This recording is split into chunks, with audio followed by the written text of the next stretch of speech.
Well, according to the media, EU Parliament just had their elections, and apparently we're all diving into fascism. That's right. According to them, a bunch of right-wing, ultra-right-wing, ultra-far right-wing nationalist candidates won seats in the EU Parliament, kind of shifting the whole dynamic out there. And this was something that apparently they didn't expect, but they're going to make sure to let all of us know that it is potentially the end of the world, unless, of course, we put people that the mainstream media likes back in power.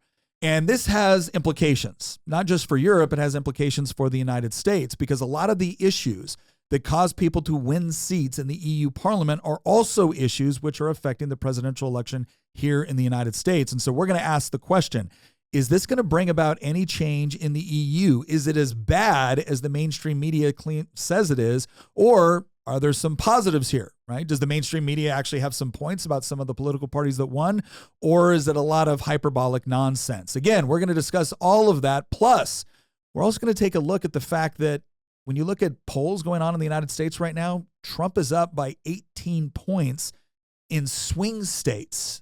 That's nuts.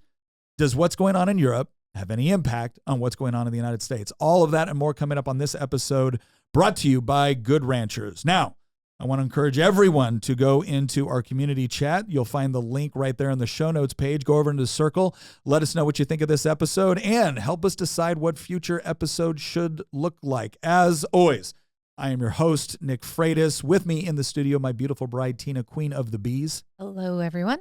And then, of course, we have our resident historian and political prognosticator, Christian Hines. Hello. And then not in the studio, but helping us out today is, of course, Nicholas Hamilton, the good Hamilton, the one that doesn't like central banking.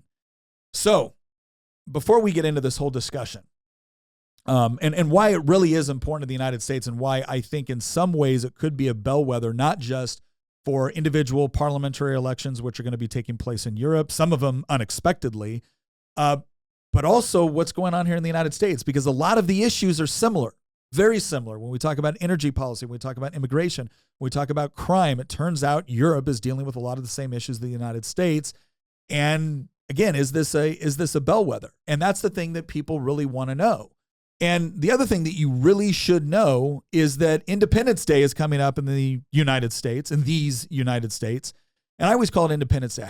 I don't know why I don't like calling it the 4th of July, because I want people to remember what it is that we're celebrating. We're celebrating the beauty of American independence. And guess who's going to help with that? Good Ranchers. That's right, because here in America, when we celebrate Independence Day, we do it with a lot of meat. And that's what Good Ranchers is providing. In fact, if you go on right now and you order one of their subscriptions, let me tell you some of what you're getting. Because on those subscriptions, they're willing to give you up to $100 off.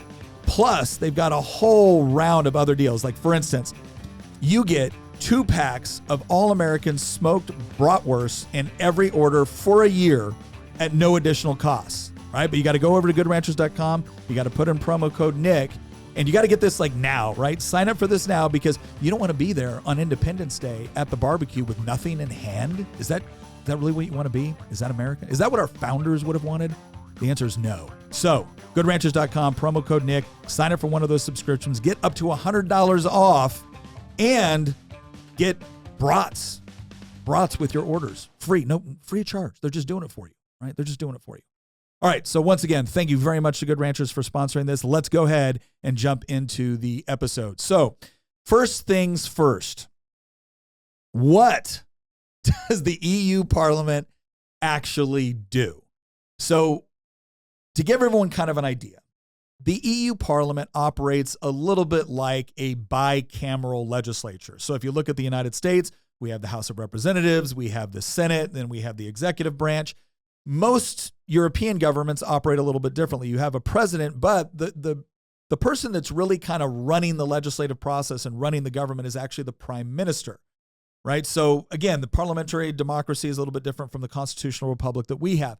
So in the EU Parliament, you have the parliament itself, and then you also have the EU Commission. And this kind of works like a bicameral legislature. It's not a perfect carbon copy of like the House and the Senate, but essentially, if the EU Parliament wants to look at a bill, they have to work in concert with the Commission. Then they can look at a piece of legislation, or they can request it. It'll come down from the Commission. They can make amendments. They can make suggestions. They can change things with respect to the budgetary items, but it has to go back to the EU Commission before it can actually go into effect. So the EU Parliament is a legislative body. They also have, I think it's up to like 20 commissions or committees where they do hearings and they do investigations and they come up with various policies or goals that they have. And then they also have that budgetary function as well. So those are kind of like the three main functions of the EU Parliament. All right, so it doesn't mean that anything EU Parliament does, every member state has to, automatically get on board for. Obviously, there's still a degree of state sovereignty, but they do have a great deal more kind of authority over member states than, say, the UN would have over its member states. And so the EU Parliament, it's not just a do-nothing body, right? They do have a budget. They do have lawmaking capabilities. And so it's important to understand that elections that take place in the EU do affect those member states. And because the European Union is a major trade zone, it affects the rest of the world as well. So that's kind of a very, very brief, synopsis of the EU Parliament. If you want to learn more, you can go to their website. We also found a pretty good YouTube video on this as well, where they do a very good job of just doing a quick overview. If you go to it's EU Made Simple on YouTube, you can go over there and they have a channel called What is the European Parliament? It's about a 3-minute explanation. And again, provides a pretty good overview, but I don't want to spend a lot of time on that. So we're now going to jump into what exactly happened with these election results. So let's go ahead and pull up this first link here.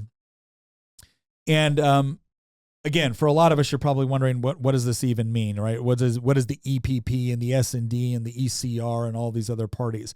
So to give you an idea, the EPP is let me bring it up here real quick. The EPP is the European People's Party group, and this is kind of like the center-right coalition of conservative members or certain conservative members of the EU Parliament. And one of the things that's important to understand here is that a lot of these candidates get elected by the political parties they're affiliated with in their home country, right? So they'll get elected to EU Parliament as a member of their party, but then when they get to EU Parliament, they usually sit with one of these other groups, which is kind of like a consolidation of various parties, various members that have similar objectives or goals. So it's not exactly as if it's not like someone ran as the European People's Party candidate.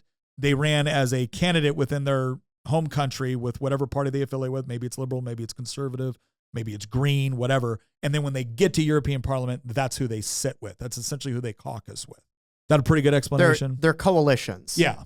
They're it's funny. They're coalitions within coalitions, right? Because you have individual elections within each member state.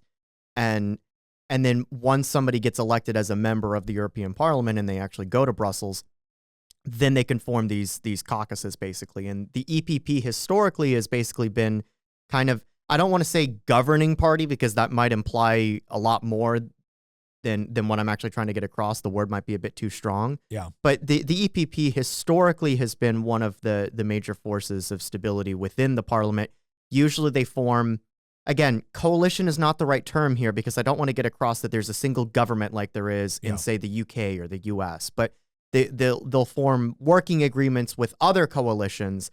And the funny thing is that historically the EPP, despite being listed or interpreted within mainstream sources as a center-right coalition, the EPP historically actually allies itself with the center and the center left. And when they say center left, we would mean the left. Holy because crap. Yeah. The S&D is usually the other block on the left that the EPP would work with in order to, again, have a governing coalition. And again, that's not the right term. Well, but let's talk about this real quick, right? So the EPP currently holds 189 seats. So again, if you think of the EPP as kind of like, at best, a center-right party. But they're the Mitt Romney Republicans. But in reality, they're more center, right? They're more center. S&D EPP had 189 seats. They gained 13 seats. S&D is at 136 seats. They lost 3 seats. So what is the S&D? What is the center-left party? Oh, let me go ahead and look at it right here. It is the Progressive Alliance of Socialists and Democrats, right? Like that's the center-left. Center left, not far left. So just like our center left. Not far left, right? Center left party, right? They lost 3 seats. The ECR They have 83 seats. They gained 14 seats. So the ECR is the European Conservatives and Reformists. And they're considered, right wing, and they have what they consider to be like center right and far right factions. And don't worry, we're going to get into this whole conversation about what constitutes a far right faction. But one of the things that it makes them different from the EPP is the EPP is pro-Europeanism. So if you think pro-EU versus skeptical of EU, the EPP is the center party that is pro-EU. The reason why so like controlled opposition. Basically. Yes, yeah. But when you look at the I'm bringing it up here again. To give you an idea, Ursula von der Leyen is a member of the EPP. Well, and we'll get into that later because most people are that's yeah. Anyway, the ECR gained 14 seats. All right, so they have 83 seats. They gained 14. That's a big jump. The ECR, on the other hand, identifies as what they call soft Euroscepticism. So it's not as if they're completely against the European Union, but they're a little bit more concerned about the growth of the EU. They still respect individual sovereignty.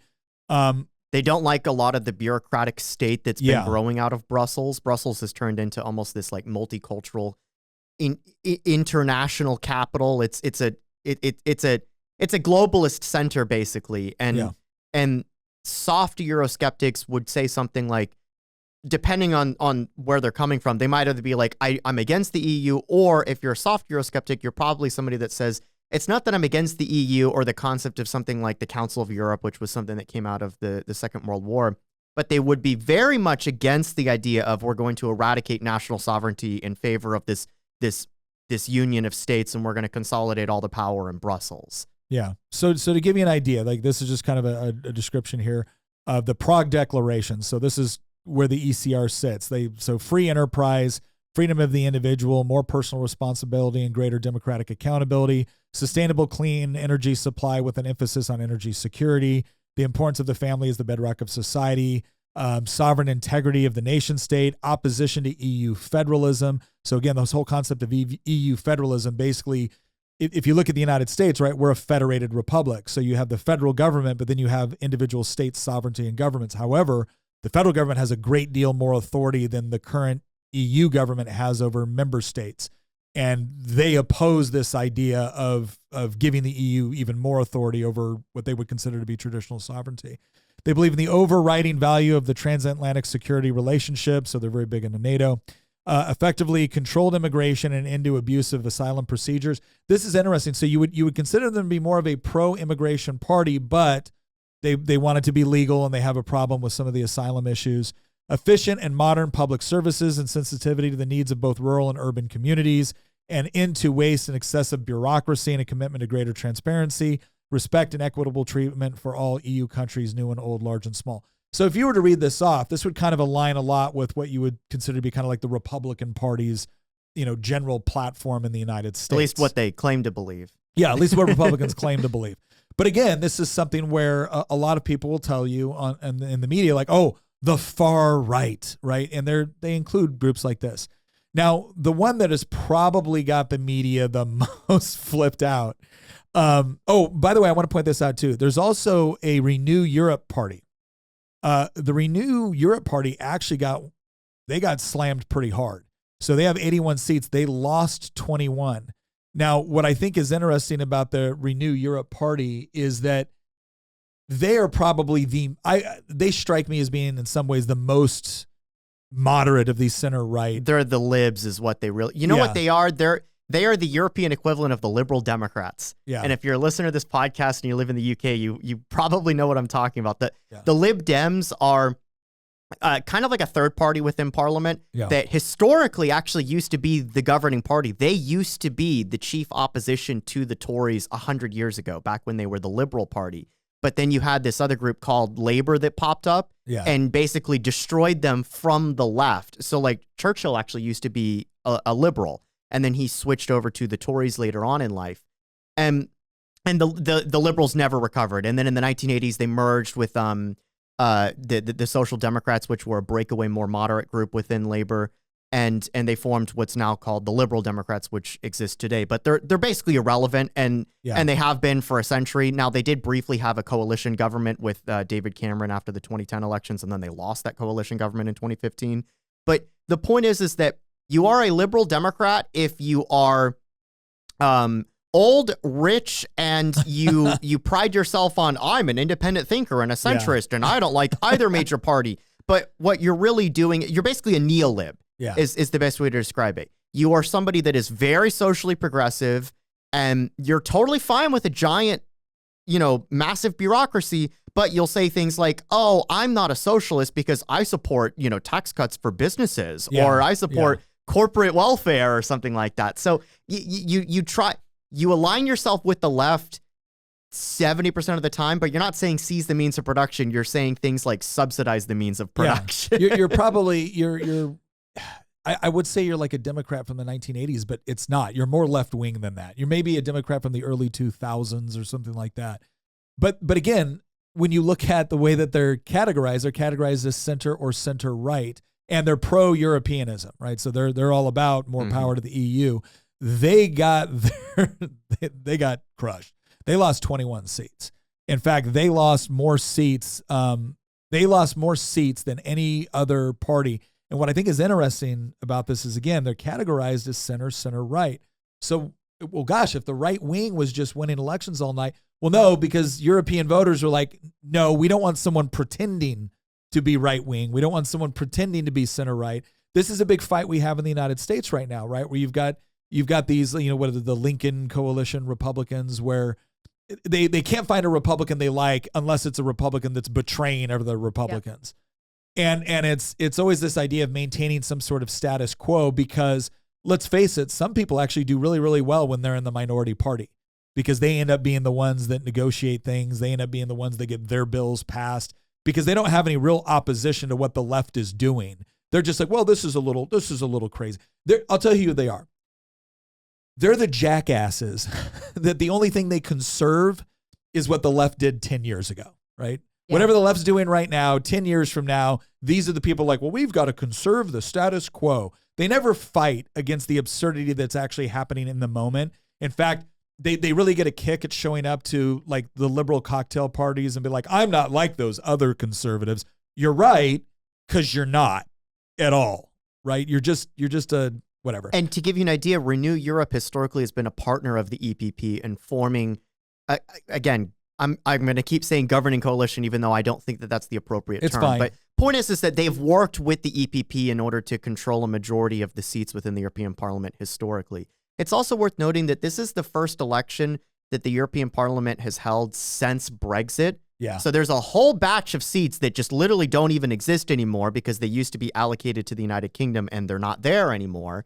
And so that's really scrambled a lot of things, where when you look at the vote totals and the seat counts, it's almost as if every party lost seats because the parliament is physically smaller than it was 5 years ago, when they last held an election right before the UK exited the European Union. So it's just, when you look at the results, it's worth keeping that in mind, that the map has been entirely So basically that changed. was the last time that the sky was falling for them, was when Brexit happened. And you remember how hysterical everyone was when that happened. Well, in 2019, in fact, actually, let me pull up the Wikipedia article for it, because believe it or not, the people on Twitter that edit these things actually know what they're doing. Yeah.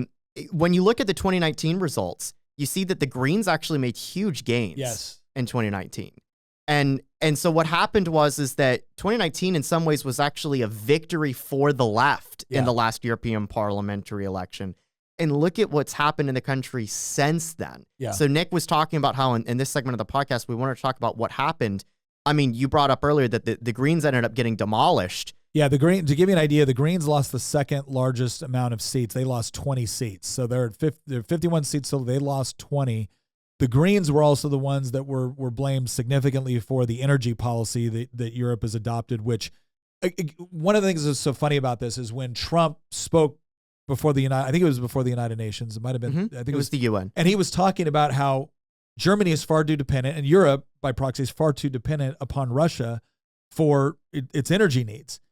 And the media all panned over to the German delegation that was just sitting there like sitting there mocking him, laughing. Smug. He doesn't know what he's talking about. And then all of a sudden, Russia, pipelines stopped flowing natural gas into Europe, and Germany was facing real energy problems because not only did they pretty much take their entire energy policy from a really angry 16-year-old Swedish girl, but then they also were like, whereas France at the very least said, hey, we're going to go heavy nuclear. Germany wasn't doing that as much. Germany had problems. They're like, no.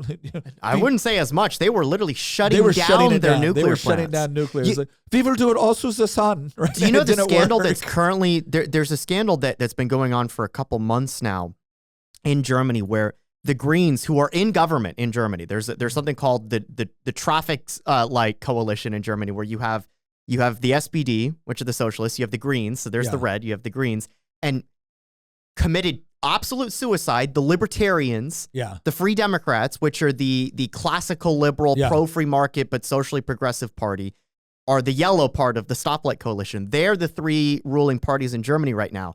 Well, there was this scandal that came out relatively recently where it found out that the Greens lied to the general public and altered government documents and reports that made it look like that the existing nuclear facilities in Germany were unsafe to continue operating and that they needed to be shut down.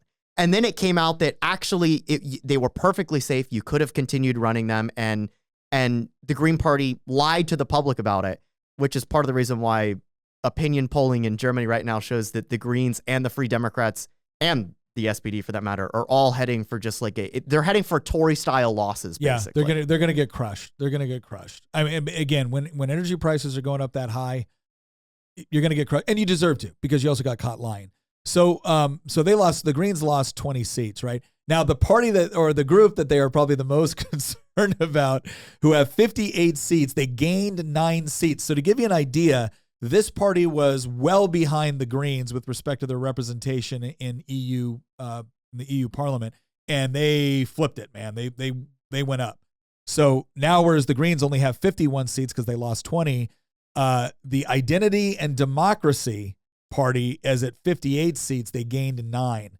So now, when you hear when I first heard Identity and Democracy, I was like, what are we talking about here? And this is also something I think it needs to be expressed. There is a very different conservative and liberal tradition in Europe that doesn't translate over to the United States as easily as you might think. A lot of times conservative parties in Europe started off as parties that were, very, very skeptical of what you might call liberal democracy, or they were monarchists. Now, that didn't mean they were all absolute monarchists. Obviously, the Tories in the UK put a great deal of value with respect to the institution of the monarchy, but still wanted representation in Parliament and all of those other things.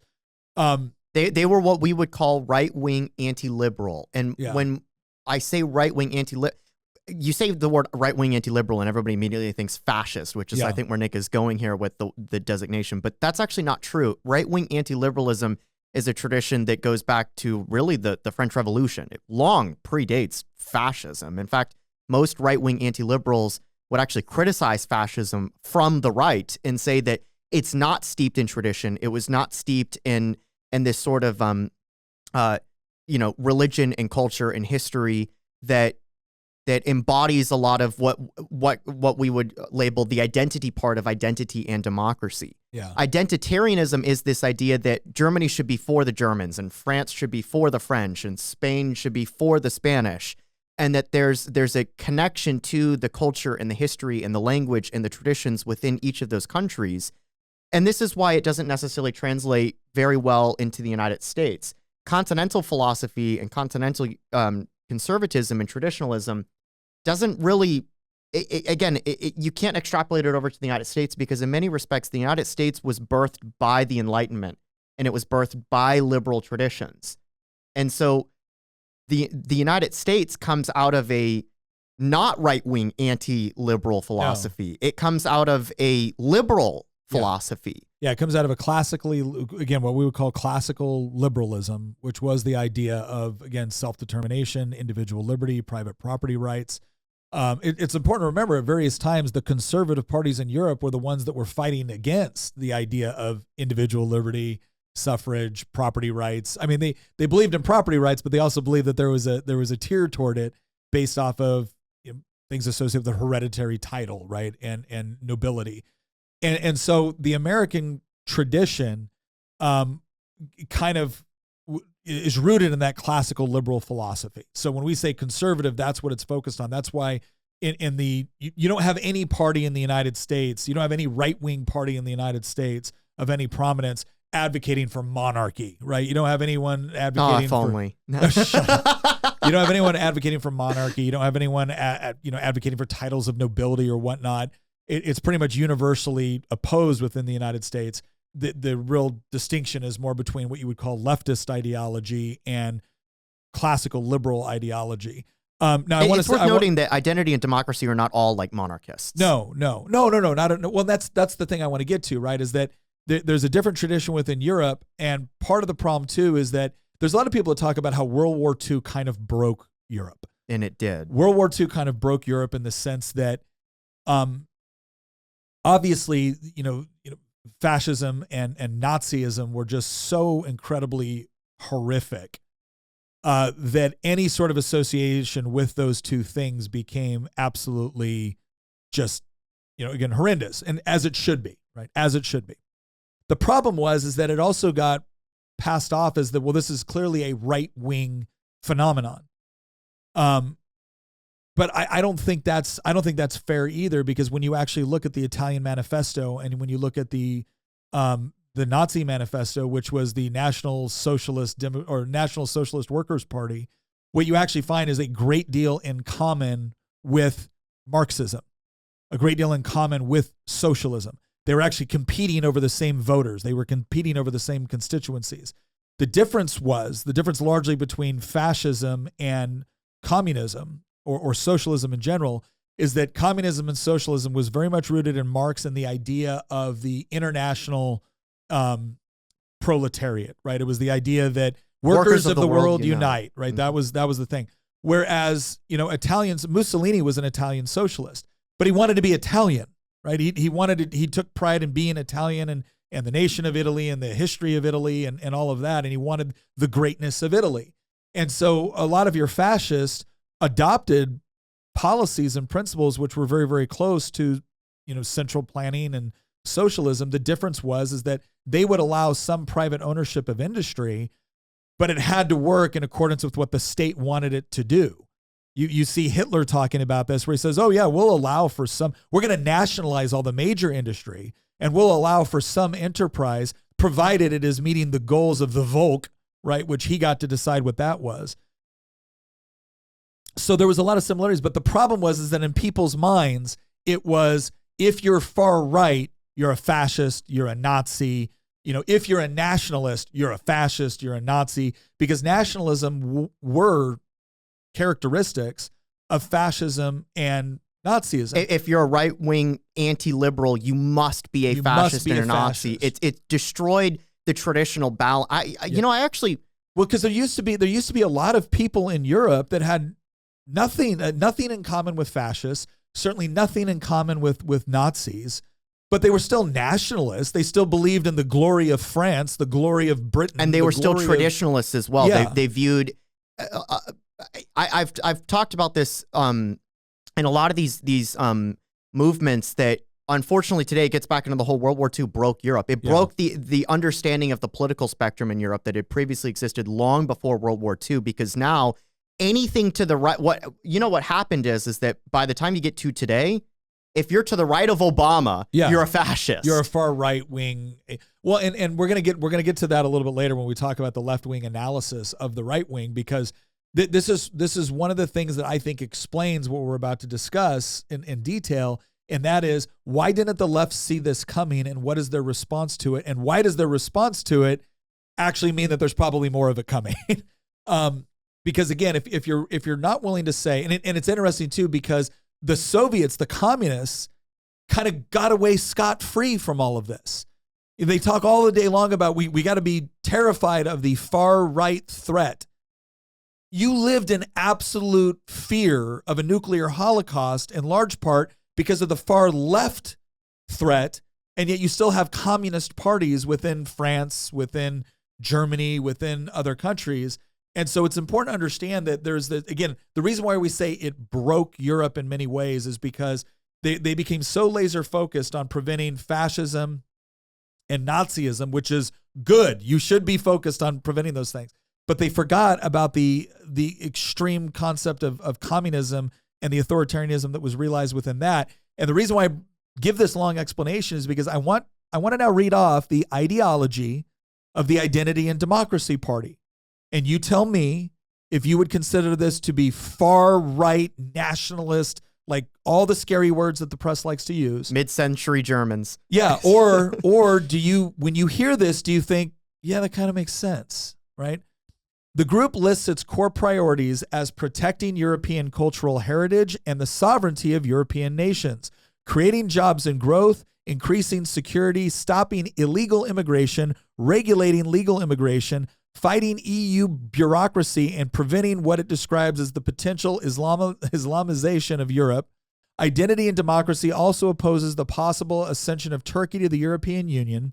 The group calls for a Europe based on cooperation and further reforms of the EU through more transparency and accountability at Brussels, but rejects any further evolution towards a European superstate. That's when they're describing themselves, that's how they describe themselves. That from my standpoint, I mean, if I was in Europe, if I was a member of the European Parliament, I probably would be caucusing with them based on what you've listed off. And none of what you listed off, at least to me, screams mid-century failed Austrian painter. Yeah. Well, here's what, and then it immediately says, political commentators have variously described Identity and Democracy as nationalist, right-wing populist, anti-immigrant, Eurosceptic. Again, it's one of these things where the left got so used to being able to define everybody else on their terms and people would be scared by it. Well, oh my gosh, I don't want to be associated with anything far right because we know where that leads, right? But when you read off this ideology, like you read this versus the Italian Fascist Manifesto, or you read this versus the manifesto, it was like the 27 points of the National Socialist Workers' Party of Germany, right? The Nazis. They were very, very clear. Like the Nazis especially were very, very clear on their anti-Semitism, their just generalized racism against anyone that wasn't Aryan. The Italian Fascist Manifesto wasn't actually inherently racist from what I've read of it. It was very nationalist, but it wasn't necessarily racist. But again, we've all been taught, they're trying to program us to think that if you believe the things I just read off, that means right-wing nationalists. And what they really mean is, neo-Nazi. That's what they really mean. Neo-fascist, neo-Nazi. They're trying to say that Identity and Democracy are the type of people that would have marched in Charlottesville in 2017. Yes. Right? Yes. That's exactly what they're trying to say. And the reason why is because they've equated, and this has been a thing since 1945, they've equated nationalism with Nazism or nationalism with Italian fascism, which is absolutely absurd because nationalism predates both of those ideologies. Yeah. Nationalism goes back centuries. And again, we don't have a tradition of this in the United States because, and I think one's starting to form for different reasons. And that might be a different topic for another day. But in the United States, there's been this long tradition of this idea that America is founded by ideology just as much as it is by geography. Now, I think that's actually led to some problems because what that has done is that it's erased the idea that there can be an American identity. Yeah. And that has led to huge problems, especially within immigration here in the US. But in Europe, it's arguably even worse because you're not allowed to say, well, I have longing and feeling for my home country. Yeah. And I want to defend the culture and heritage that my family comes from. Yeah. Because if you say that, again, we're going to equate you with mid-century Germans. Yeah, you're going to be a Nazi. And for a lot of people, it's not, you can, believe it or not, you can live in Germany. I'll even use Germany as an example. Yeah. You can live in Germany today and you can say, I want to make sure that if somebody comes to my country that they want to learn my culture, be a part of my culture, learn my language, integrate themselves into society. I want them to become German, and I don't want me to have to embrace multiculturalism. And if you say that, you're now far right. You're a threat to democracy. Well, think about how well this works into leftist ideology. Because if you are a socialist, right, if you are a Marxist, then of course you believe that the only thing that really matters is workers of the world unite, or the new paradigm might be oppressed of the world unite, right? So it's I guarantee you, AOC does not feel like she has more in common with her fellow Americans than she does with whoever she perceives to be oppressed in a foreign country. Like I saw this within the Virginia General Assembly where we were debating a gun bill, and one of the people said, well, look, the thing that we're trying to get rid of is actually a leftover from the Jim Crow era on forcing you to do X, Y, and Z. And this woman from the NAACP got furious. Like, how dare a white legislator tell me what about Jim Crow? And then a black Republican legislator, A.C. Cardozo, got up and said, oh, you need to hear it from a black face? Okay, great. I'm black. He's right. This is a leftover. Let me guess. They weren't convinced still. And another black legislator got up and just goes, well, this is the difference between skin folk and kin folk. Yeah, Delegate Munden King said that. Basically called Delegate Cardozo an Uncle Tom. That's basically what she did right there in the committee. Total violation of decorum, in my opinion. That's what she did. But for me, it was very informative because it was like, oh, it isn't about that, okay, he's black and he's sharing his experience. He doesn't have the right ideology for you. And so therefore he doesn't count anymore. That's what it comes down to. It's not about, it's the same concept, right? It's this idea that the ideology is what matters above all else. And if you share that ideology, if you share the oppressed status, or if you share the leftist status, well then great, you're worthy of consideration. And if you don't, you're my enemy. Yeah, and this is something that the right, on both sides of the Atlantic, I think, are starting to realize, is that it's not about the best idea wins. For so long, we were convinced that we're in a battle of ideas, and as long as we make our case and we point to the facts and statistics and we assemble a good argument, we will win. Yeah. And, that's the way that democracy should work. That's absolutely the way that government should operate, is the best idea should win. But increasingly, we have found ourselves that, no, we are dealing with irrational actors, that it doesn't matter what type of argument you're making. The ideology matters. And if you don't share the ideology, you're a bad guy. And even if you're not a bad guy, we will paint you to be a bad guy. Well, and here's how you know it's also a bait and switch, right? Because nationalist is a bad word now. Okay, great. So let's describe. If you like you said before, if you believe that, hey, I'm English, and I would like, if somebody comes to England, I would like for them to understand that you can bring your ideas and your thoughts with you. You can bring your culture with you, as long as you recognize that England was set up in a certain way. We have our own traditions. And while we're happy for you to express your concerns, you don't get to replace our traditions, right? You don't get to supersede. Our traditions don't have to make way for yours. We can include them in a nice and civil society, but they don't make way. And that is not what is going on. And so, again, most people around the world believe that, right? Except for the left in the West. And here's how you know. Show me one person on the left that would dare go into Saudi Arabia and say, you're not allowed to do it this way. You're not being multicultural. I am now here. I'm a leftist, and I'm now living in Saudi Arabia, and I now demand that you change the ways that your culture and society operates in order to accommodate me. Would they go into China right now and say, I demand that you change the way your society? No. What they will tell you is they have a right to their cultural heritage. They have a right. Great. Agreed. Are we the only ones that don't? Are we the only ones that don't have any right to say, hey, we also have a unique cultural heritage which manifests itself in certain ideas about political representation and processes, certain economic principles, certain concepts of property rights and individual liberty, as well as personal responsibility, that these are also core to our fabric and our culture, and we expect them to be respected. Nope. That's the only one you get to throw off, apparently. Well, these are the same people that say that we don't have a culture.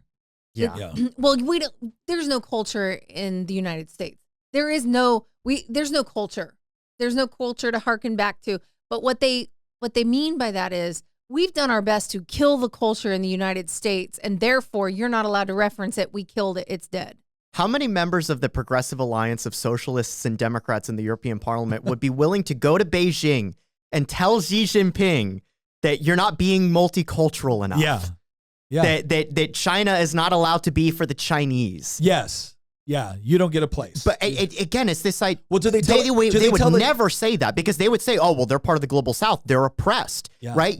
You're not allowed to say this in Latin America. You're not allowed to say this in Central America. You're certainly not allowed to say this in Africa. Well, here's a question. Or the Middle East. Would they say it to the Palestinians? Hey, Palestinians, you don't get this. Because after all, we're all supposed to be multicultural. You need to tolerate the Jews. Right? You need to tolerate that, right? Of course they would say that, because that would be a logical. No, instead they would say free Palestine, Yes. Palestine for the Palestinians. And you know what? If you want to say Palestine for the Palestinians, but then you say that Germany for the Germans or France for the French is racist. Yeah. Then at that point, you've already told me everything that I need to know, because, and this is something that I've also brought up on the podcast, it is not enough to just point out the left's hypocrisies, because they're going to do it anyway. They don't care that they're being hypocrites. And if you want proof of this, look at how they've treated conservatives in Ireland, right? So when the French speak up about this, and France is one of the countries that had the biggest backlash against the left, Macron's party got annihilated, utterly destroyed in the European elections. And it was Marie Le Pen's National Rally that ended up winning most of the seats. They won a plurality of the seats in France within the European Parliament this year. And we're going to get to this later in the podcast. Le Pen might end up being Prime Minister of France pretty soon. But, you know, the argument that was made against the right in France when they say things like, well, we should assert our own national sovereignty because France belongs to the French. We're our own country. We're a sovereign nation. The argument is you're not allowed to do that because France engaged in colonialism. And the same thing in England. When people in the United Kingdom say things like, well, I'm concerned about the fact that we're importing over 1% of our entire population every single year. And it's even worse when they're not assimilating at all. And we're basically replacing the native population with foreigners that don't share our values, don't share our culture or customs, and don't want to. That's a problem. I don't want to be replaced by my own government. The response is, you're a racist for bringing that up because England engaged in colonialism. Yeah. But you know what's interesting? You know what also was colonized? Ireland was colonized. Ireland did not engage in colonialism unless you want to argue that the millions of Irish that came over to America were the colonists, right? That's the closest they ever got to colonialism, right? Ireland was colonized by the English. Go ask the average Irish person who understands his country's history what he thinks of Oliver Cromwell, and he'll give you a good example of colonialism. And you know what? When people in Ireland bring up the same exact concern, which is, wait a second, with all this talk about multiculturalism and the lack of a culture and how, again, we're just going to replace you with foreigners, that doesn't seem very fair to me because I've lived here forever and I should have a say in how my government operates. The idea is, well, you're not allowed to do that because you're racist. Yeah. But they can't point to any act of colonialism. And you know what's incredible is that the parties that engaged in open terrorism in order to get independence for Ireland, I'm thinking of you, Sinn Féin. Yeah. What were they saying 100 years ago? Ireland for the Irish, you know, foreigners out. Apparently they campaigned on Brits out and, you know, Afghanis in.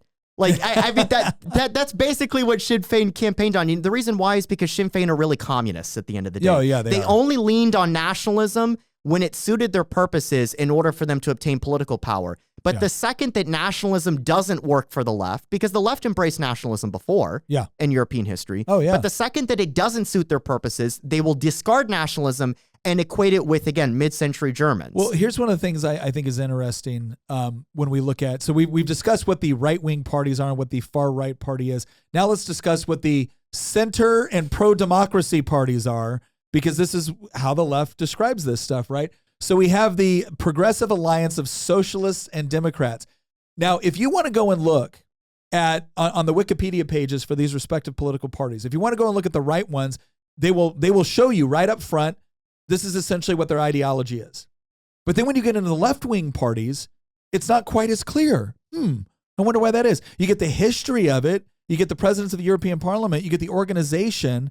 But then, like, I'm scrolling through here trying to find, like, okay, great. What are your policy positions? What's your positions on economics? What's your positions on? And it's difficult to find. But I'll tell you what. This is considered by, you know, all the people commentating on this. They're center left, right? Progressive Alliance. Let's look at the various presidents of the group. You have the French section of the Workers' International, the Belgian Socialist Society, the French section of the Workers' International, the Social Democratic Party, the Socialist Party. This is all from various countries, France, Germany, Belgium. The Socialist Party, the Labour Party of the UK, the Social Democratic Party from Germany, the Spanish Socialist Workers' Party is the current leader of the organization. But again, if you're a self-described socialist, that's center left. That's center left. It's not even left, right? Because again, what is there? There's center left, there's left, and then there's far left. So an organization comprised of a bunch of people that call themselves the Workers' Party and the Socialist Party, which has always been associated with Marxism. Always been associated with Marxism. Nope, that's just center left. Pro-democracy. Pro-democracy. What about the Greens? Again, you go in here to the Greens wiki page. I'm looking for, okay, great. Where's the list of your ideology? Where's the list of your various, nope, can't find it. Can't find it. How about, this is one of my favorites, the left in the European Parliament. So this one actually gets left wing, right? So they actually get a designation of not center left, left wing. And it's European parties, Party of the European Left, Nordic Green Left Alliance, European Anti-Capitalist Left, Now the People, Animal Politics EU. Like these are all the various groups. And you look at it once again, who are the people that have actually led this group? The Communist Party, the left, like the actual leader, Francis Wirt in 1990 to 2009 was a part of the French Communist Party, right? These are the guys, is it far left? Far left, like actual communists leading this part. No, just left. Just left wing. They're just pro-democracy. There is no such thing as far left. There is far right, but there's only just left. That's as far to the left as you can go. You can literally be a member of the French Communist Party, and you will be labeled by Wikipedia as being just left. Yeah. Just left. Just want more social programs. You like healthcare for all, and gulags. But other than that, but I mean, like this is the part, and I want to get into this next section where we talk about kind of like, we've discussed who's being discussed. Now I want to talk about some of the left-wing cope that we're experiencing here. So the first one is obviously, I'm sure that they're probably telling themselves, have we considered calling the voters racist enough? Yeah, have we done that hard enough? I mean, I don't think that's probably the real problem here, is that we haven't actually called them, Nazis hard enough. Or maybe they didn't hear. If you looked at what they were doing in Belgium with respect to their fact-checking ahead of the European Parliament, the fact-checking apparatus that they have was being used exclusively against right-wing parties.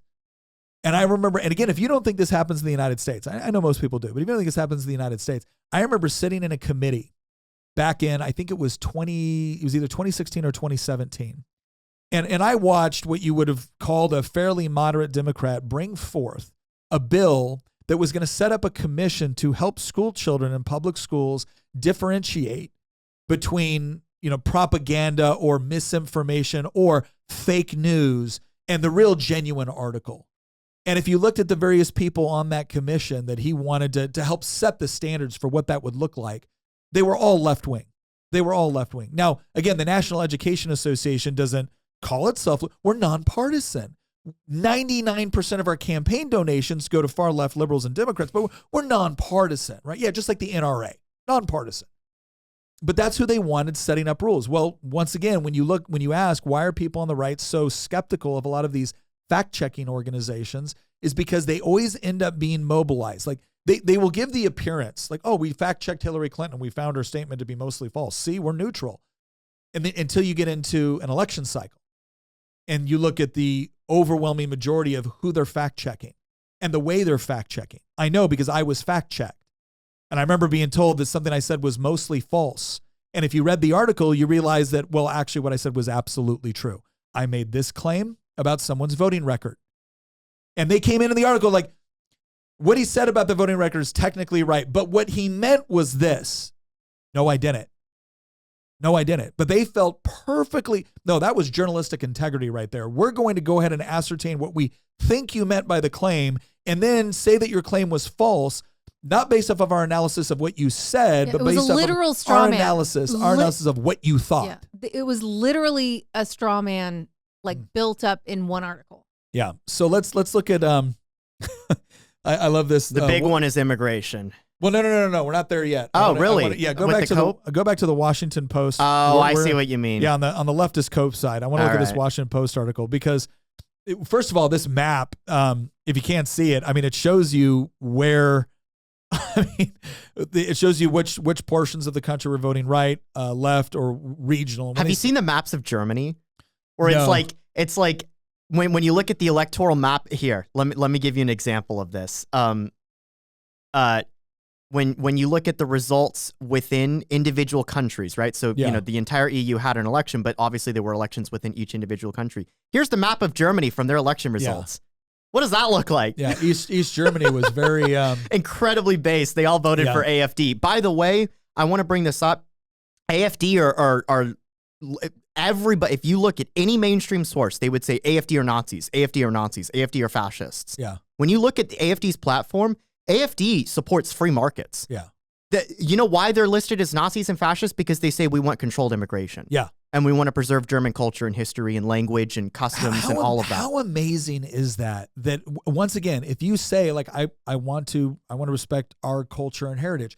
If the left was talking about any other country in the world, any third world country, they'd be fine with it. any country that is allied with them ideologically, they would say, of course you need to respect your. In fact, in the United States, they think we have an obligation to support and protect somebody's cultural heritage. They'll support it all the way up to the whole honor killings thing and go mum on that. But we don't get one. We don't get one. And it's because why? Because we're bad.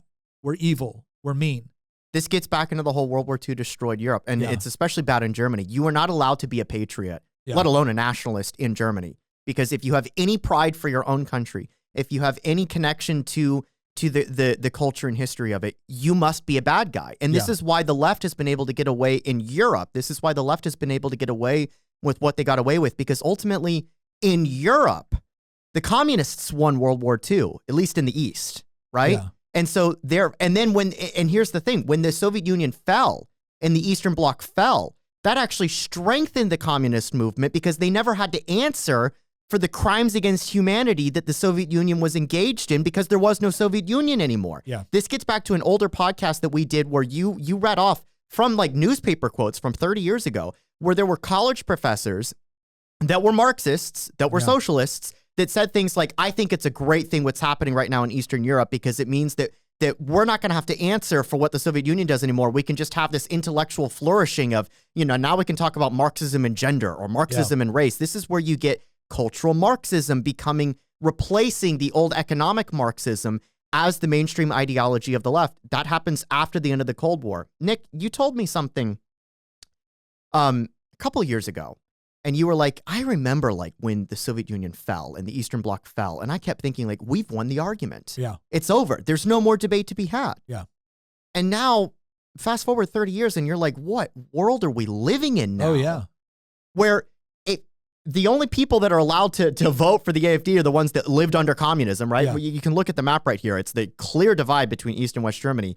And if you vote for a party that is pro-free market, last I checked, the Nazis were not pro-free market, right? Avowed pro-free market, and their only criticism is, we don't want mass immigration. We don't want replacement level immigration, and we want to defend our national culture and tradition and heritage. You must be mid-century Germans.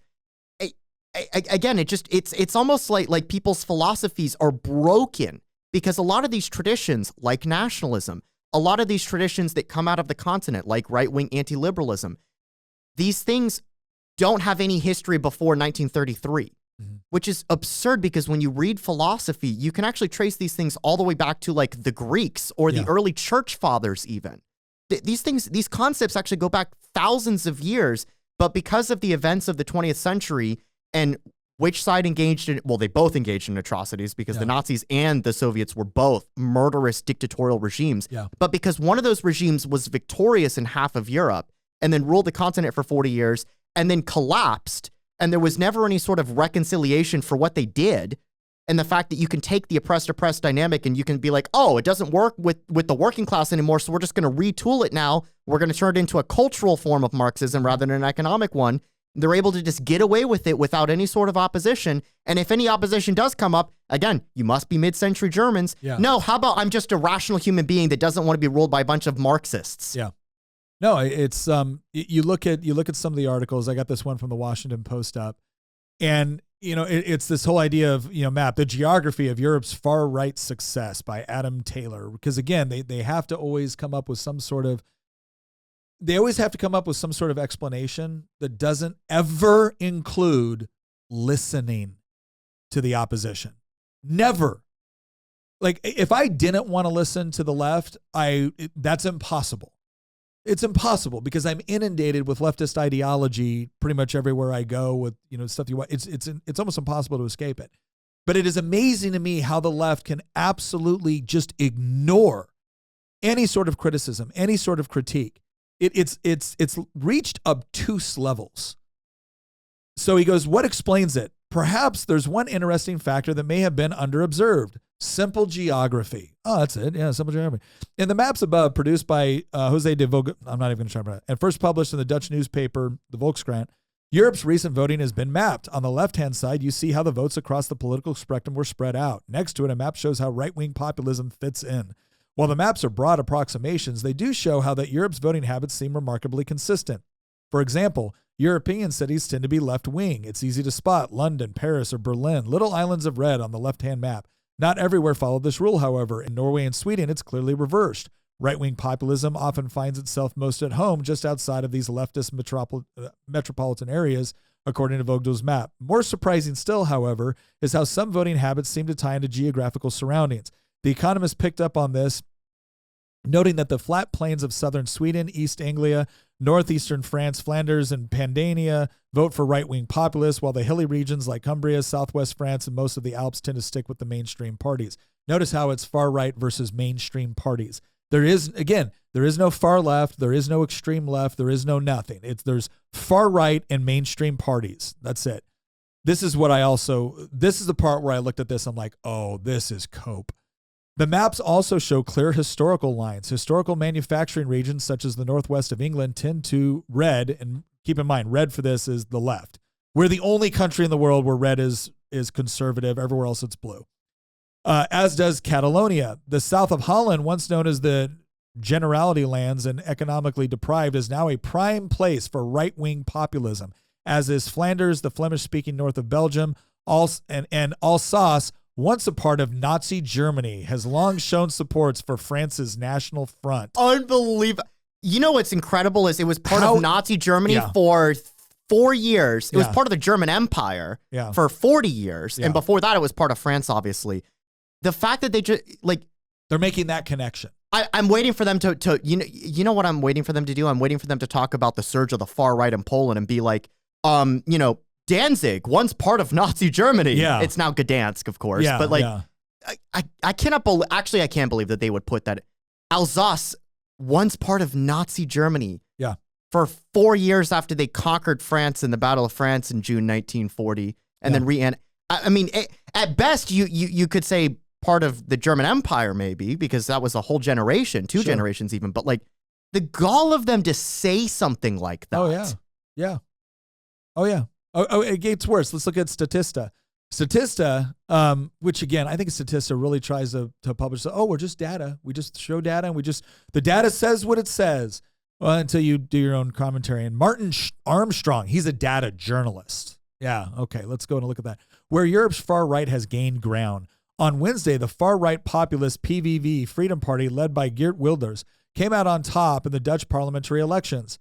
The Islamophobic party, which has promised to ban mosques and is calling for a freeze on asylum and a more restrictive immigration policy, is expected. You see how they did that right off the back? The Islamophobic. Yeah.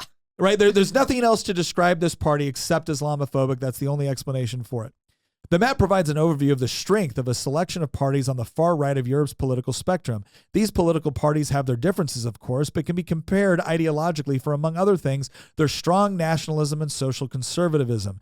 In the EU, several countries have become particularly effective breeding grounds. This is another thing. It's not constituencies. It's not, areas that have, they're breeding grounds, right?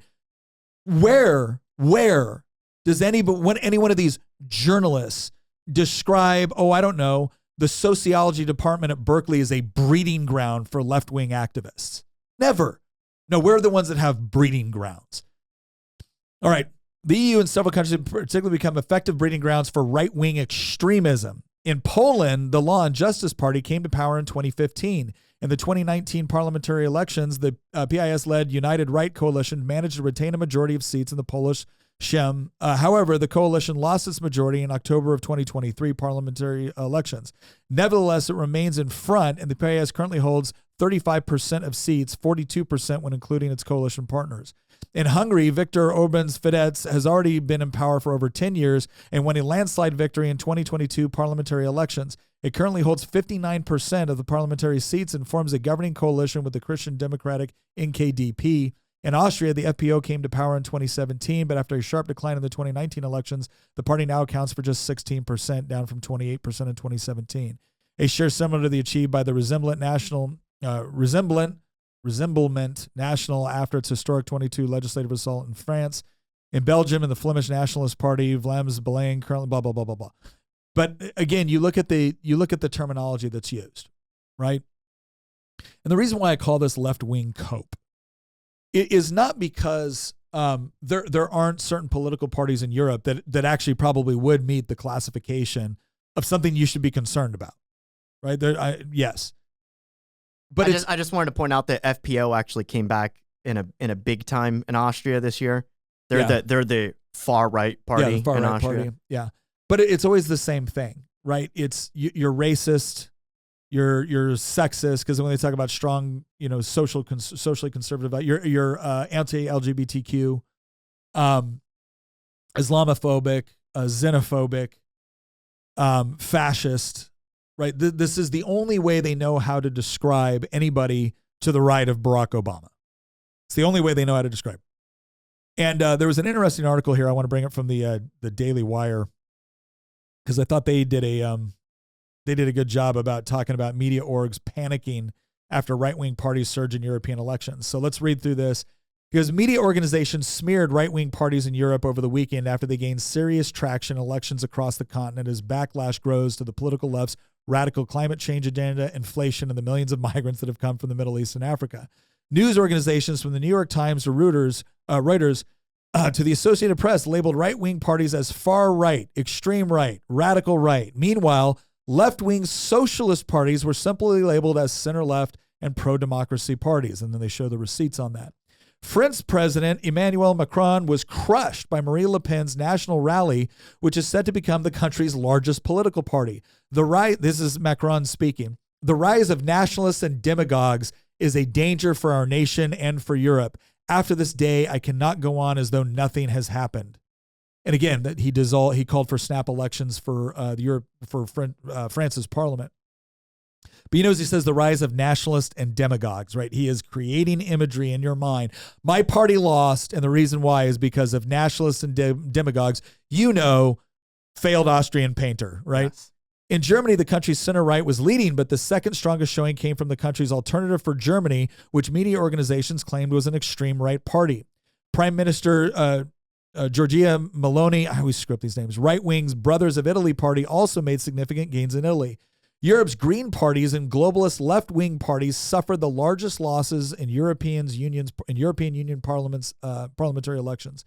Politico noted that if hard-right parties formed a single group, they would be the second most powerful force in EU's parliament behind the center-right European People's Party.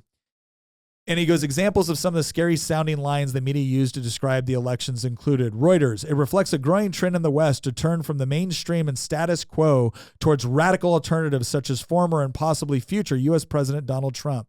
New York Times, the outcome has unsettled the bloc's mainstream establishment and seems likely to steal the far right as a disruptive force. The Washington Post, for years we've talked about a seemingly inexorable trend. Little by little, Europe's far right was gaining ground and nudging its way closer to power. Political firewalls against extremist factions once considered beyond the pale tumbled from country to country. Axios, the center held in some countries, but a surge by the radical right, especially in Germany, has put pro-democracy parties on notice. The Associated Press, far-right parties rattled the traditional powers in the European Union and made major gains in parliamentary elections Sunday, dealing an especially humiliating defeat to French President Emmanuel Macron. Many of these trends, so this is Daily Wire, many of these trends reflect political wins in the U.S. where voters overwhelmingly disapprove of the job that President Joe Biden is doing, especially after millions of illegals have stormed into the U.S. Energy prices have skyrocketed and inflation has wreaked havoc on families. So the reason why I call it left-wing cope is because they simply, it is the arrogance of any suggestion that maybe there's legitimate critiques of the way they have governed. And not just the way they have governed, but legitimate critiques of their governing philosophy. You guys are rooted in Marxism. You want more central planning. You want more centralized control of the economy. You seem to think that you can have both a massive welfare state subsidized by the taxpayers within your country and then have mass immigration with no consequences, right? And people for years have kind of put up with it. And now all of a sudden they get to the point where it's like, this is ridiculous. And once upon a time, I was so scared of being called a xenophobe or a racist or a sexist or a transphobe or a homophobe or whatever else, that I was like, I'm just going to, okay, maybe, sure, we can do it. We're a wealthy country. We're a welcoming country. We can do all this. And then all of a sudden you see some of the most absurd things taking place. You see some of the worst crime taking place. You see just a complete flagrant disregard for anything that would be considered common sense immigration policy. And one day people start to wake up and be like, you know what? I'm not the crazy one. I'm not any of the things you're calling me. You're screwing up. You're turning my beloved country, my neighborhood, my community into something I don't recognize. And you don't get to sit here and tell me to sit down and shut up or else you'll call me names. Not anymore. And what was the left's response? We're just going to call you Nazis even harder. Oh, yeah. They literally cannot make any other argument than that. And you know what's incredible is that you're going to eventually get to a point where that argument doesn't work anymore. My best advice, and we actually have plenty of Europeans that listen to this podcast. I know for a fact that we have some Europeans that listen to us in the UK. We have some in the Netherlands. We have some in Sweden even. And my best advice to you is don't let anybody cow you into submission by hurling labels and names at you in an attempt to smear you. Yeah. You have every right to say, as a resident of this country, as a citizen of this country, as somebody who comes from this country, I have a right to defend principles and values and traditions and culture and history and language of my country. And I don't really care what the clowns are hurling at me. You do not need to be scared when the lunatics say you're a fascist, because you know that you're not one. You're a normal person. You read off a lot of the principles and manifestos and ideologies of some of these parties that were labeled as far-right extremist parties, and many of them are the type of principles that 99% of the people around the entire world believed until, quite frankly, just a few years ago. Yeah. And certainly until just like a century or two ago. And you can hold all of those positions and not be afraid of again, what absolute lunatics are going to say about you. And I think that that's what's happened in Europe. Did the European continent decide to wake up one day and put on the Hugo Boss uniform and go invade Poland? No. The European continent woke up one day and said, we're run by a bunch of lunatics and we're done dealing with this. And unfortunately, it wasn't the entire continent. It was a good chunk of it, but it obviously wasn't the entire continent. Yeah. And if you're on the right, you don't. This is something that Europe especially has to grapple with on a scale that the United States does not. We don't have this problem in the United States because we're separated by a lot of history and a lot of geography. But in Europe, they do, unfortunately. And in Europe, the right has to grapple with the specter of mid-century Germans, and they have to grapple with understanding that you do not need to be fearful of the idea that the clowns are equating you with these people. Yeah. You know you're not these people. You know that the principles and traditions and values that you stand for are again, what every normal, decent person believed until just a few years ago. And you don't need to be afraid to believe in those things. Well, and again, I go back to the way you know they're full of crap is that if they really believed in this idea that there's no such thing, that it's inappropriate or wrong for anybody in a European country or the West in general to want to protect their own traditions or cultural heritage, right? If that's all just dog whistling racism, well, then why are they running around saying Palestine for the Palestinians? Why would they bristle at any notion of us telling a nation in South America or Africa or Asia that they're not allowed to have a country and a nation?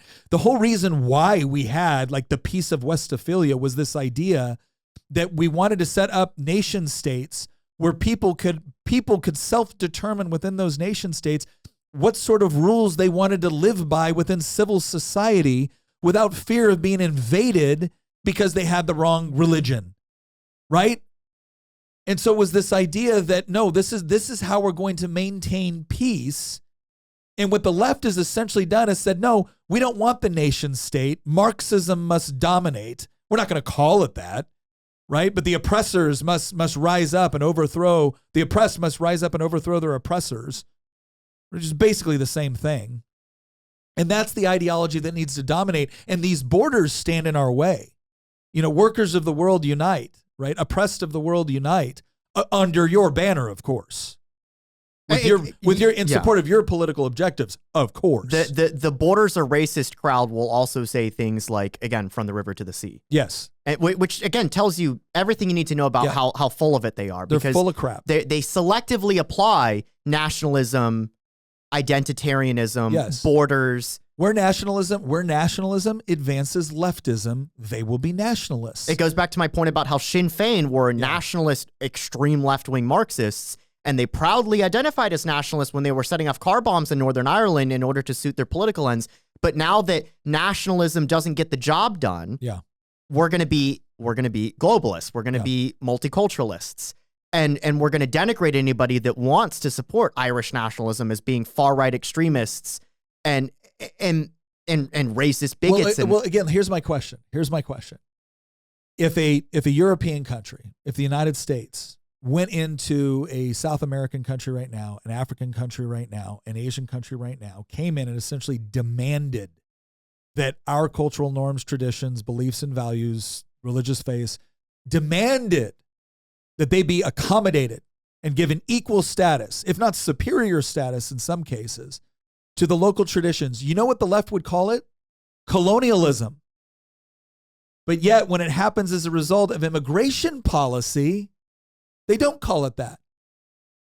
This gets back to my point that I've tried to make a lot in our circle group and in other places too, is that part of the problem is that liberalism has strengths for sure.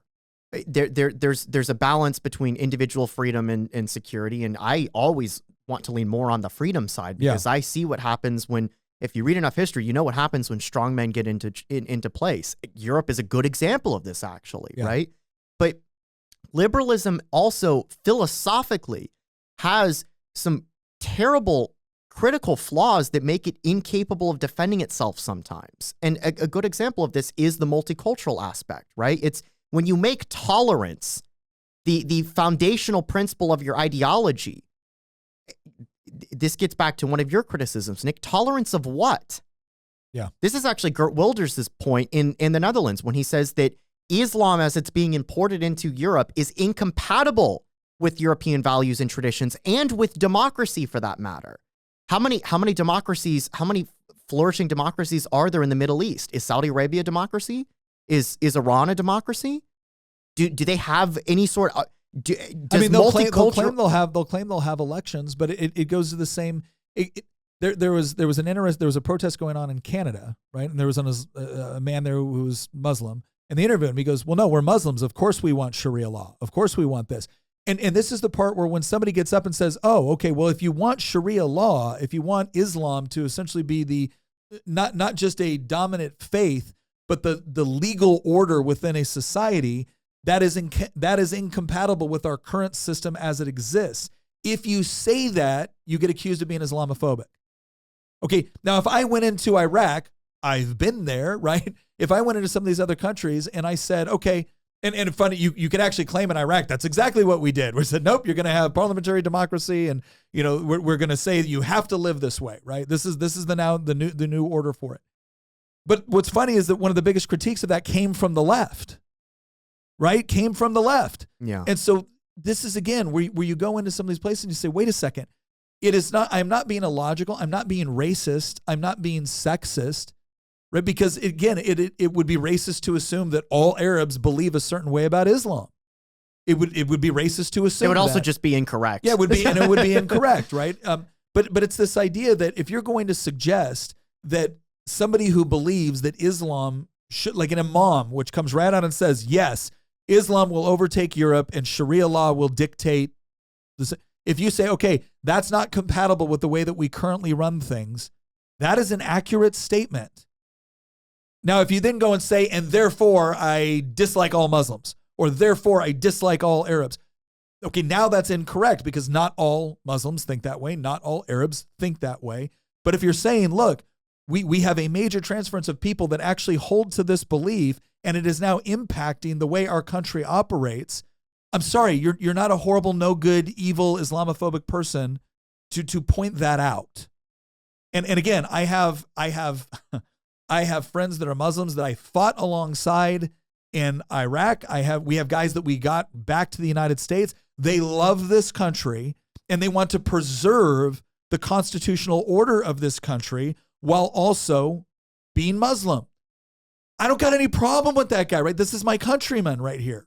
But that's not the type of people that Europe is importing in mass right now. Well, it's certainly not the type. It's certainly unfair to suggest that none of those people are coming in through immigration. Sure, It's certain. Well, that's what I'm saying. It's unfair. It's unfair to suggest that anybody that points out, well, hey, there is a distinction between, again, my Muslim buddy who I fought alongside for the United States, who wants to live in peace in the United States and really respects our constitutional order, and somebody that comes in who says, you know, the United States is the great white or the great Satan, and it needs to be overthrown. Death to America. Yet says that at a mosque in the United States. Am I not allowed to distinguish between those two things? Well, I mean, you've seen the videos of people in the U.S. now saying things like "Death to America." Like it used to be that you would see these videos in Yemen of them saying it. Now they're in the U.S. And again, this gets back to some of my criticisms of the modern interpretation of liberalism, because the problem that we're running into right now is that you have an ideology that is predicated on tolerance, but again, tolerance of what? Yeah. Well, they're certainly not tolerant of the people that they label as far right. Yeah. Right. But we're going to be tolerant of these other ideologies. And it's not just Islam too. Marxism is another good example of this. We're going to be tolerant of these other ideologies that if they get their way, all of these traditions and cultures will be bulldozed. And replaced with either the new Soviet man or replaced with another foreign culture and tradition. And at some point, and you know what's interesting is in Europe, it's the younger generation that's catching on to this more than the older generation because they're further removed from the mid-20th century. And they're further removed from Nazi Germany and the Soviet Union. And so what you see in countries like Poland and Germany, France increasingly, is younger voters tend to be more on the right than the older voters. This is especially true in Poland and Germany right now. Yeah. And I think that part of the reason that this is happening is because younger voters have been told if they're in their 20s or even in their late teens and even in their early 30s, if they're in that frame of like, you know, younger than 35 but older than 18, what they've been told their whole life is that liberalism promised, and when I say liberalism, I mean, you know, like the type of parties that identify as this within the European Parliament. Liberalism promised this future where everybody's going to be singing Kumbaya and we're going to have maximum freedom and there'll be, you know, just abundance flowing forth and it'll be this utopia. Liberalism promised utopia. And instead what it delivered is huge problems when it comes to assimilation and immigration, huge problems when it comes to inflation and mismanagement of the economy, huge problems when it comes to energy policy. And it didn't actually deliver on any of these things. And so I think a lot of younger people in these European countries are going back and they're reading some of these older traditions. They might be exposed to some older philosophies. And I'm talking about like way before the 20th century. And they're coming to the conclusion that everything that I was told about how the right or the bad guys is actually wrong. Is this going to impact U.S. elections? I think it is. I think it is because what you're seeing happening in Europe right now, it's in some ways is manifesting itself a little bit differently, but there's similar problems because the fundamental questions are very similar, right? If you look at what the left has largely won the ideological argument. They haven't always been in power and gotten to do everything they wanted, but they've largely won the ideological argument over the last several decades, in part because they've been so influential in Hollywood and in education. And that has translated to influence in politics as well, to where even parties that you would have considered to be more right-wing, the current Conservative Party in the UK is about to get obliterated, despite everything that's going on. And it's not because people love left-wing ideology in the UK. It's because they're so furious with the Conservative Party for essentially not providing any sort of contrast. And so the end result is like, well, screw you if you're not going to get the job done. So here's what I would say. For anyone on the left that is watching this, if you really want to know what people are mad about, here's an idea. Stop listening to the media, because apparently there's such a degree of ideological capture there that they have no concern about addressing what are relevant concerns. And those relevant concerns have been articulated to anybody that's bothered to listen. And here's the difference. The left, especially academia, politicians, and the media, they don't want to listen. But guess what? There's a whole lot of people that do. So if you really want to know, if anybody in left-wing journalism really wants to know why they just got crushed in this last election cycle, immigration has become an issue. And I know you would love to believe that it's all because if you're right wing, you're just xenophobic and racist. We get it. That's what you're going to call us. If you want to actually listen for a moment on what it is, here's what you'll find out. You will find out that most people on the right do not have a fundamental problem with immigration, but we do love our countries. We do love our traditions, and we do understand that culture matters. And in the United States, we actually have a pretty good history of people coming from various cultures all over the world and it being integrated into our system, provided that there's a fundamental commitment to certain principles, those principles that we associate with America. And lo and behold, Poland has certain principles. Germany, France, the UK, they all have certain fundamental principles that they associate with what it means to be Polish or German or British or French or an American. In America, I would say that those ideological positions are generally rooted in things like individual liberty, personal responsibility, property rights, free markets, the ability to live your life the way you want, to engage in commerce with the people that you want to engage in commerce with, to associate with, that you choose to associate with, and to otherwise leave people alone if you can't agree. These have been fundamental precepts of what it's meant to be an American. And if you're going to try to come into this country and fundamentally alter those, yes, there's going to be a problem. Now, if you would like to come into our country and share your culture while respecting those underlying principles, what you find is that the United States is one of the most welcoming places on the globe. You will also find that, I would gather, within a lot of European countries as well. But what the left has offered us on immigration is you either let everybody in the way we want, or you're a racist. Well, guess what? You've taken the sting out of that word, which is unfortunate, because there is such a thing as a legitimate racist. There is such a thing as legitimate racism, which needs to be opposed. There is an actual definition of racism. And as a concept, it must be seen as illegitimate. But unfortunately, when you categorize anybody that has any sort of opposition to the way you're running a policy as racist, you're going to get two types of people: the people that reject that definition and oppose you. And then you're going to get other people that say, well, fine then. Fine then. If this is racism, then fine, they're a racist. You don't want that. Another thing has to do with energy policy. This is another thing that is huge in Europe right now. If you want to know why you're getting your clock clean, it's because of energy policy. You have such a commitment to this idea of getting rid of anything associated with fossil fuels, and in some cases, nuclear energy, which is the cleanest, most efficient kind. And what it suggests to them is that you don't care about the plight of people that are struggling to try to heat their homes or run their businesses, as long as you get your ideological agenda associated with, quote, saving the planet. And they've seen firsthand how it has led to a massive amount of cronyism, where some of the same politicians that seem to be so concerned about saving the planet don't mind jet setting all around the world for their elaborate, expensive conferences, and then ensure that all the money that goes to these green energy subsidies seem to go to companies which also donate to their campaigns or for which they have some other financial interest. When you put the interest of an ideological approach to energy, not a scientific one, an ideological approach to energy, it has real world effects on people, and it impacts the poorest people the hardest. And they're rejecting you for it.